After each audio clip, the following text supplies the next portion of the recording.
اس کی اہمیت کا منکر ہے۔ اگر کوئی یہ دعویٰ کرتا ہے تو وہ شخص یا تو غفلت کے گڈھے سے نکل کر آیا ہے یا بہت بڑا دجال ہے۔ دارالعلوم میں سالوں سے انگلش اور کمپیوٹر کی تعلیم کا نظم ہے۔ تکمیلات کے شعبوں میں یہ شعبے بڑے متحرک و فعال مانے جاتے ہیں۔ اس حقیقت سے انکار نہیں کہ ان شعبوں میں پڑھنے والوں کی تعداد نہایت محدود ہے۔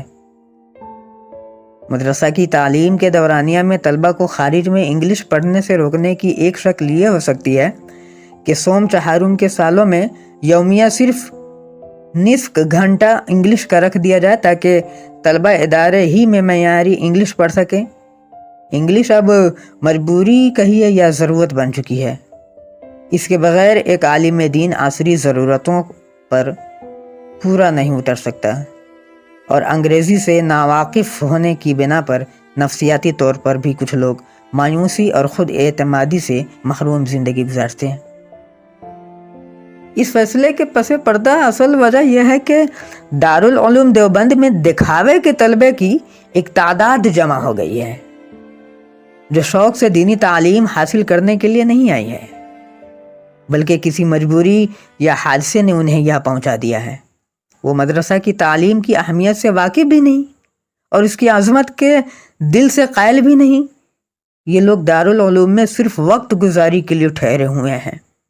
امتحان کے ایام میں تھوڑی بہت محنت کر کے پاسنگ مارکس لے آتے ہیں تاکہ داخلہ بچا رہے اور علمی ترقی نہ صحیح درجاتی ترقی ہوتی رہے۔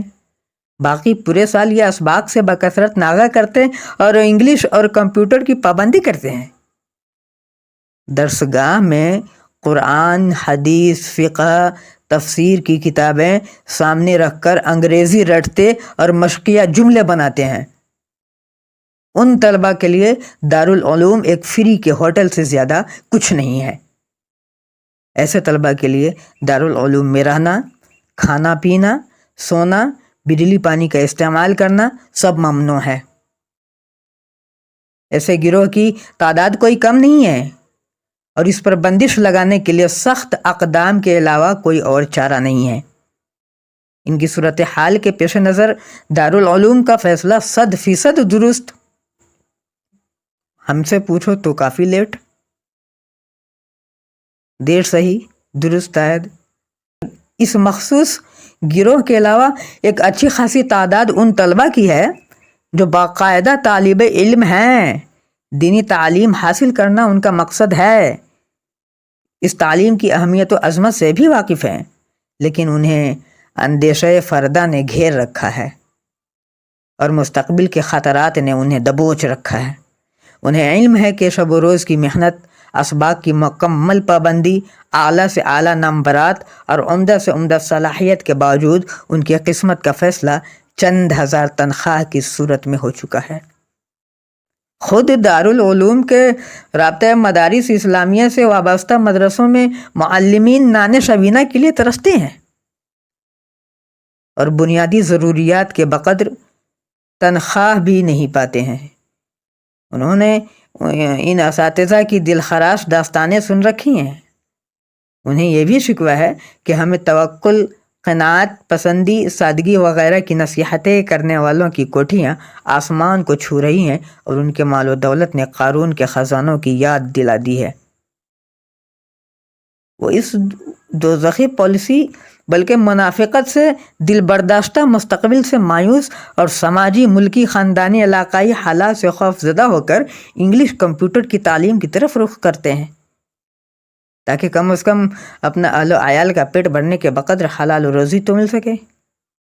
یہ بالکل سچ ہے کہ درس نظامی ایسا تفصیلی اور دقیق ہے کہ اسے جس طرح پڑھنا چاہیے اسی طرح پڑھا جائے تو کسی اور کام کے لیے ذرہ برابر وقت نہیں مل سکتا۔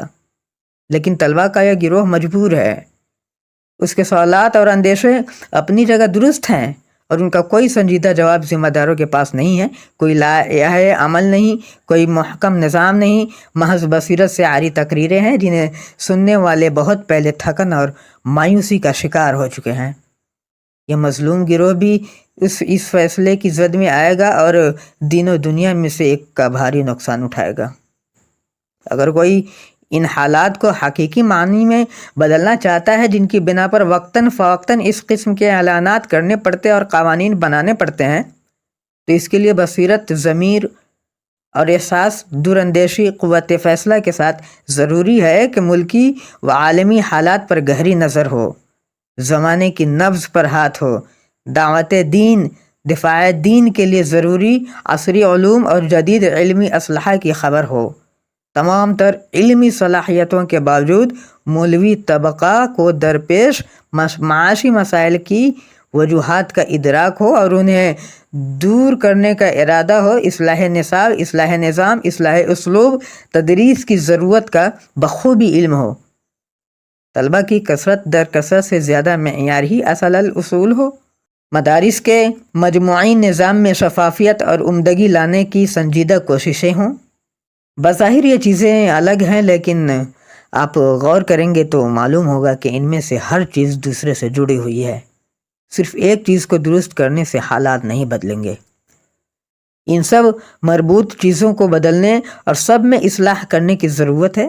اصل مسائل کے حل کی جانب توجہ دیے بغیر ان سے پیدا شدہ ظاہری جزوی مسائل کے حل کی کمزور کوششیں کرنا ایک خوفناک مذاق اور افسوسناک واقعہ ہے۔ یہ دکھاوے اور ضیاع وقت سے زیادہ کوئی حیثیت نہیں رکھتا ہے۔ فقط والسلام۔